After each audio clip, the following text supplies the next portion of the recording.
റമദാൻ മാസം പ്രഖ്യാപിക്കപ്പെട്ടിരിക്കുകയാണ്. ചില രാജ്യങ്ങളിൽ നാളെ നോമ്പ് ആരംഭിക്കുകയാണ്. ഇന്ന് മാസം കാണുന്ന പക്ഷം നമുക്കും നാളെ റമദാൻ ആരംഭിക്കുകയാണ്. റമദാൻ പല വിശേഷണങ്ങൾ കൊണ്ടും സമ്പന്നമാണ്. അതിലേറ്റവും പ്രധാനപ്പെട്ടത് ഷഹ്റു റമദാൻ, ഷഹ്റുൽ ഖുർആൻ, ഖുർആനിന്റെ മാസമാണ് റമദാൻ എന്നതാണ്.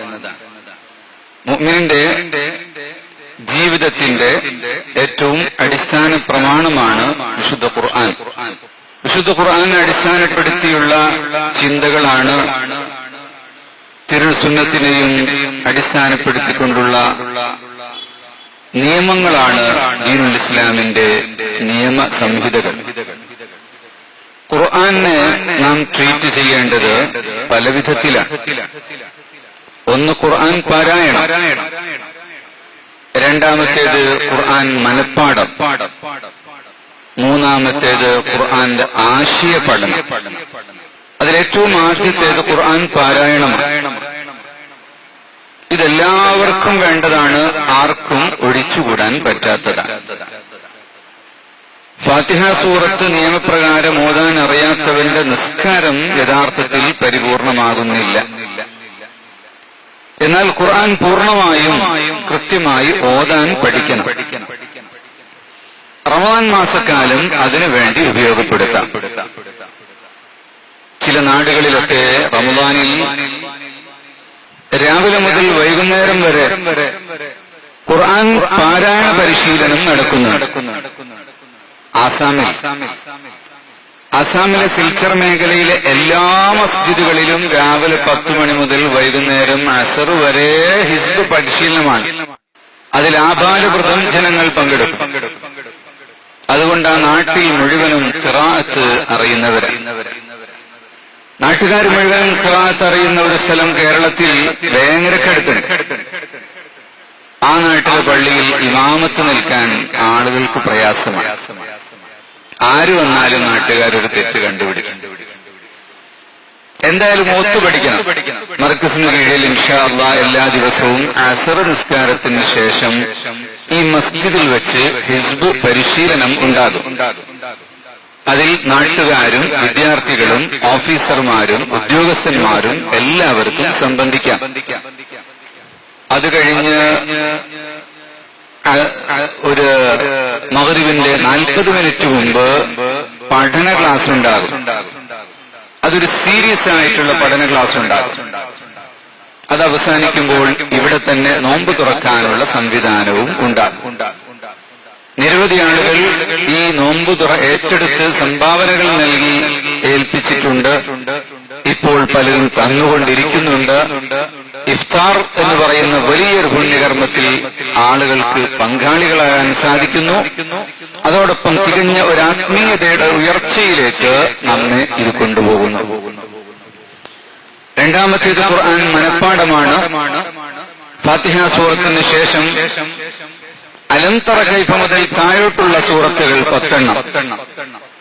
അത് പഠിച്ചവർ വദ്ദുഹാ വല്ലൈലി മുതൽ താഴോട്ടുള്ള സൂറത്തുകൾ, അതും പഠിച്ചവർ സബ്ബിഹിസ്മ മുതലുള്ള സൂറത്തുകൾ, അതുപോലെ പിന്നെ സൂറത്ത് യാസീൻ, പിന്നെ സൂറത്തുൽ മുൽക്ക്, തബാറക സൂറത്ത്, വാഖിഅ സൂറത്ത്, ഇങ്ങനെ പതിവാക്കേണ്ട സൂറത്തുകൾ ഓരോ വർഷവും അല്പാൽപമായി പഠിച്ചാൽ 60 വയസ്സ് കഴിഞ്ഞവർക്കും ഒരുപാട് ഭാഗങ്ങൾ മനഃപ്പാഠമാക്കാൻ സാധിക്കും.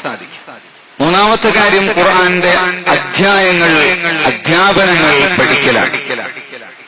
അതിനുവേണ്ടിയാണ് നമ്മുടെ വൈകുന്നേരത്തെ ക്ലാസ്. അത് ജീവിതത്തെ ക്രമീകരിക്കാൻ പഠിപ്പിക്കുന്ന ഒരു ക്ലാസ് ആയിരിക്കും ഇൻഷാ അല്ലാഹ് വൈകുന്നേരത്തെ ക്ലാസുകൾ. ളുഹറിന് ശേഷവും മറ്റും പൊതുവിഷയങ്ങൾ, ദീനിന്റെ കാര്യങ്ങൾ സംസാരിക്കുന്ന വേറെ ക്ലാസുകളും ഉണ്ടാകും. ഖുർആന്റെ മാസമാണ് എന്നതിന് ഫിലോസഫേഴ്സ് പറയുന്നത് ഖുർആൻ അള്ളാഹുവിന്റെ കലാമാണ്. അള്ളാഹുവിന്റെ കലാം മനുഷ്യരിലേക്ക് വരണമെങ്കിൽ മലക്കു വഴി വരണം.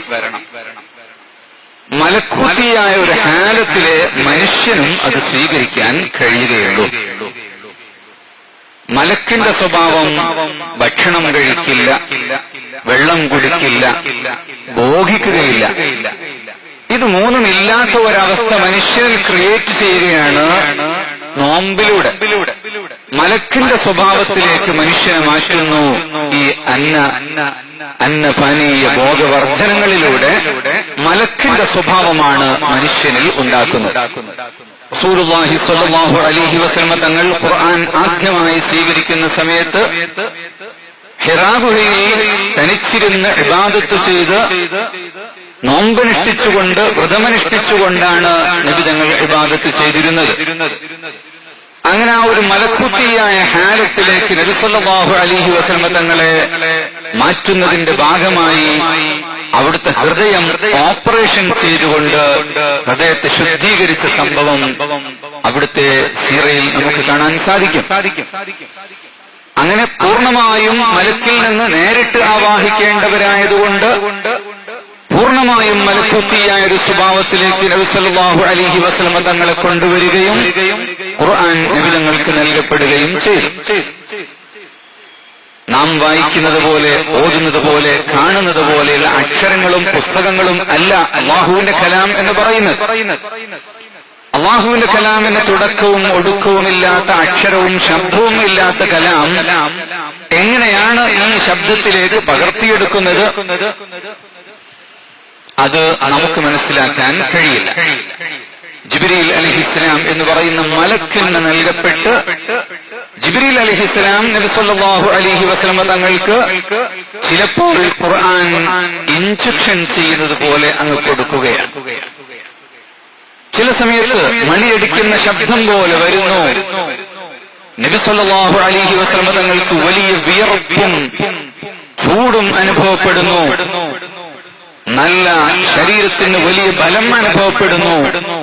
ബീബി ആയിഷ റളിയല്ലാഹു അൻഹ പറയുന്നു, എന്റെ മടിയിൽ തലവെച്ച് കിടക്കുന്ന സമയത്ത് വഹി ഇറങ്ങിയപ്പോൾ എന്റെ കാല് പൊട്ടിപ്പോകുമോ എന്ന് ഞാൻ പേടിച്ചുപോയി. അത്രയും വലിയൊരു എനർജി ട്രാൻസ്മിഷൻ പോലെയാണ് ഈ വഹി വരുന്നത്. വഹി വന്നു കഴിഞ്ഞാൽ നബി തങ്ങളുടെ നെറ്റിത്തടം വിയർത്തിട്ടുണ്ടാകും. നല്ല തണുപ്പുള്ള അതിശൈത്യമുള്ള കാലങ്ങളിൽ നബിതങ്ങൾക്ക് വഹിയിറങ്ങിയാൽ ചൂടുകൊണ്ട് ശരീരം വിയർത്തതായി എനിക്ക് കാണാൻ സാധിച്ചിരുന്നു എന്ന് ബീബി ആയിഷ റളിയല്ലാഹു അൻഹ രേഖപ്പെടുത്തിയിട്ടുണ്ട്. ചില സമയത്ത് മനുഷ്യന്റെ രൂപത്തിൽ മലക്ക് വരികയും മനുഷ്യൻ ഓതിക്കൊടുക്കുന്നത് പോലെ നബി സല്ലല്ലാഹു അലൈഹി വസല്ലം തങ്ങൾക്ക് ഓതിക്കൊടുക്കുകയും ചെയ്യും. നബിതങ്ങൾ മനഃപ്പാടമാക്കാൻ വേണ്ടി വേഗം വേഗം ചുണ്ടുകൊണ്ടിളക്കിയിട്ട് ഓതുമായിരുന്നു. അല്ലാഹു തആല പറഞ്ഞു, ലാ തുഹർരിക് ബിഹി ലിസാനക ലിതഅജല ബിഹി. അങ്ങനെ പെട്ടെന്ന് നാവ് ചലിപ്പിച്ച് അങ്ങനെ ധൃതിപ്പെടേണ്ടതില്ല.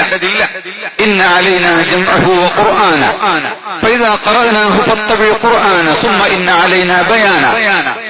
അത് ഹൃദയത്തിൽ ജംആക്കി തരുന്നത് നാം തന്നെയാണ്. അതുകൊണ്ട് ഓതുമ്പോൾ ശ്രദ്ധിച്ചു കേട്ടാൽ മതി. ഓതിക്കഴിയുമ്പോൾ ഹൃദയത്തിലുണ്ടാകും. പിന്നീട് അതിന്റെ വിശദീകരണങ്ങളും നാം തന്നെ തരുന്നതാണ്.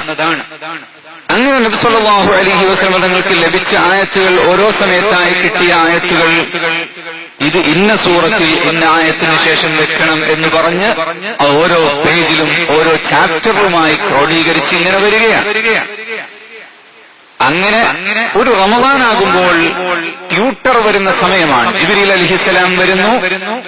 കഴിഞ്ഞ വർഷം വരെ പഠിച്ചത് മുഴുവനും ജിബ്രീൽ അലൈഹിസ്സലാം നബിതങ്ങളിൽ നിന്ന് ഓതി കേൾക്കുകയും റിപ്പീറ്റേഷൻ ഓരോ വർഷവും ആവർത്തിക്കും. ആ സമയം ഒരു ട്യൂട്ടറുടെ സാന്നിധ്യത്തിലുള്ള ട്യൂഷൻ ലഭിക്കുന്ന സമയമായതുകൊണ്ട് തന്നെ നബി സല്ലല്ലാഹു അലൈഹി വസല്ലം തങ്ങൾക്ക് സഹായം കിട്ടാൻ വേണ്ടി കൂടുതൽ ദാനം ചെയ്യുമായിരുന്നു. وكان أجود الناس وأجود ما يكون في رمضان حين يدارسه القرآن. നബി തങ്ങൾ ഏറ്റവും വലിയ ധർമ്മിഷ്ഠനാണ്.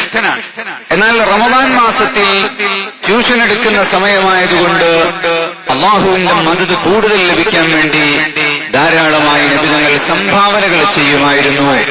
വിദ്യാർത്ഥികളാണ്, മുതഅല്ലിമുകളാണ് ഏറ്റവും കൂടുതൽ സംഭാവന ചെയ്യേണ്ടത് എന്നതിലേക്ക് ഈ ഹദീസ് നമുക്ക് വെളിച്ചം വീശുന്നുണ്ട്. അങ്ങനെ നബി സല്ലല്ലാഹു അലൈഹി വസല്ലം തങ്ങൾ ഒരു വർഷം ആവർത്തിക്കും. അങ്ങനെ എല്ലാ വർഷവും ഇങ്ങനെ ആവർത്തിക്കും. ഇതാണ് വിജ്ഞാനത്തിന്റെ നിലനിൽപ്പിന് ആവർത്തനം അനിവാര്യമാണ്. മദ്രസയിൽ പഠിച്ച കാലത്ത് നിസ്കാരത്തിന്റെ ഫർളും ഷർത്തും വുളുവും എല്ലാം പഠിച്ചിട്ടുണ്ട്, ചെയ്തിങ്ങനെ പോരുന്നു. പക്ഷെ അത് ഓർമ്മയിലുണ്ടാവുകയില്ല. ഇപ്പോ പ്രായമായവർ വട്ടത്തിലിരുന്ന് നിസ്കാരത്തിന്റെ ഫർളൊന്ന് എണ്ണി നോക്കിയാൽ വിരല് പൂർത്തിയാകൂല. എല്ലാം അറിയാം, ഒരു ട്രാക്കിൽ ഓടുന്നുണ്ട്. ട്രാക്കിൽ ഓടുന്നതിന്റെ ഇൽമ നമ്മൾ എടുത്തില്ലെങ്കിൽ അത് ട്രാക്ക് തെറ്റിയാൽ പിന്നെ റൂട്ടിൽ കയറാൻ പറ്റില്ല. അതുകൊണ്ട് പഠിച്ച ഇൽമുകളെല്ലാം ആവർത്തിക്കൽ അത് മെമ്മറിയുടെ മെത്തഡോളജിയാണ്. ഖുർആൻ റമദാനിൽ ആവർത്തിക്കുന്നു, എല്ലാ ദിവസവും അല്പാൽപമായി നാം ആവർത്തിക്കുന്നു, ദൗറത്തുൽ ഖുർആനിലൂടെ അത് പൂർത്തിയാക്കുന്നു എങ്കിൽ കിതാബുകൾ സ്വഹീഹുൽ ബുഖാരി എല്ലാ വർഷവും ആദ്യം മുതൽ അവസാനം വരെ ആവർത്തിക്കുന്ന സ്വഭാവം മക്കയിലും അറബ് നാടുകളിലൊക്കെയുള്ള പണ്ഡിതന്മാരിലുണ്ട്. റജബ് ഒന്നിനിരിക്കും എല്ലാവരും വട്ടത്തിലിരുന്ന് ബുഖാരി മുഴുവനും ഓതിത്തീർക്കും. ചില മാസം വരുമ്പോൾ ഫത്ഹുൽ മുഈൻ ആദ്യം മുതൽ അവസാനം വരെ വായിച്ചു തീർക്കും. പഠിച്ചു വെച്ച കാര്യങ്ങൾ അത് ആവർത്തിക്കപ്പെടണം. അങ്ങനെ ആവർത്തിച്ചാൽ മാത്രമേ ഓർമ്മയിൽ നിൽക്കുകയുള്ളൂ. ആ ആവർത്തനങ്ങളുടെ പല ഭാഗവുമായിട്ട് തന്നെയാണ് റമദാൻ മാസത്തിലുള്ള നമ്മുടെ പ്രഭാഷണങ്ങളും മറ്റും. എല്ലാ വർഷവും കേട്ട പ്രസംഗം തന്നെയാണ് ആവർത്തിക്കുക. എന്നും നന്നായി ശ്രദ്ധിക്കുന്നവർക്ക് തോന്നും ഈ ഉസ്താദ് പറയുന്നത് തന്നെയാണല്ലോ പറയുന്നത്. പക്ഷെ ഈ വർഷം സുന്നത്ത് കഴിഞ്ഞ് ആദ്യമായി വന്ന കുട്ടികളുണ്ടാകും, അവർക്ക് അത് പുതിയതായിരിക്കും. കേട്ടാൽ ഓർമ്മയിൽ നിൽക്കാത്ത ആളുകളുണ്ടാകും, അവർക്ക് പുതുതായിരിക്കും. അങ്ങനെ ആവർത്തിച്ചുകൊണ്ടിരിക്കുമ്പോൾ മനുഷ്യൻ ഓർമ്മപ്പെടുത്തുന്നു. ഖുർആൻ ആവർത്തിച്ച് പറഞ്ഞു അവിടെ തന്നെ നമ്മെ പഠിപ്പിക്കുന്നുണ്ട്. അങ്ങനെ ആവർത്തിച്ചുകൊണ്ട് മതത്തിന്റെ കാര്യങ്ങൾ ഓർത്ത് ജ്ഞാനം സമ്പാദിക്കൽ അത് വിശുദ്ധ റമദാൻ മാസത്തിലെ പ്രത്യേകമായ ഒരു കർമ്മമാണ്. നബി സല്ലല്ലാഹു അലൈഹി വസല്ലം തങ്ങൾ ഖുർആൻ സ്വീകരിച്ച ആ ഒരു രൂപത്തിൽ നിന്ന് ഖുർആന്റെ വാർഷിക സമയമായ റമദാൻ മാസത്തിൽ എല്ലാ മനുഷ്യരും ഒരു മലക്കിന്റെ ഒരു സെമി സ്വഭാവം സ്വീകരിച്ചുകൊണ്ടാണ് ഖുർആൻ ഓതേണ്ടത് എന്നതുകൊണ്ടാണ് റമദാനും ഖുർആനും തമ്മിൽ സമരസപ്പെട്ട് നിൽക്കുന്നത്. അല്ലാഹു ഈ വിശുദ്ധ മാസം നമുക്ക് പൂർണ്ണമായും അവന്റെ പൊരുത്തത്തിലായി ഇബാദത്തുകൾ കൊണ്ട് ധന്യമാക്കാൻ തൗഫീഖ് നൽകുമാറാവട്ടെ.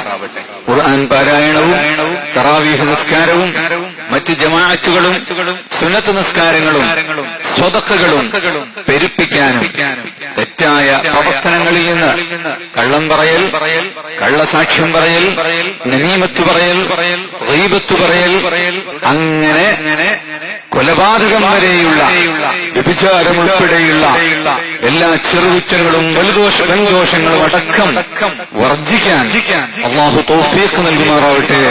നമ്മിൽ നിന്ന് മരിച്ചുപോയവർക്ക് അല്ലാഹു തആല പുറത്തു കൊടുക്കുമാറാവട്ടെ. അവരെയും നമ്മയും അല്ലാഹു ജന്നാത്തുൽ നഈമിൽ ഒരുമിച്ച് കൂട്ടുമാറാകട്ടെ.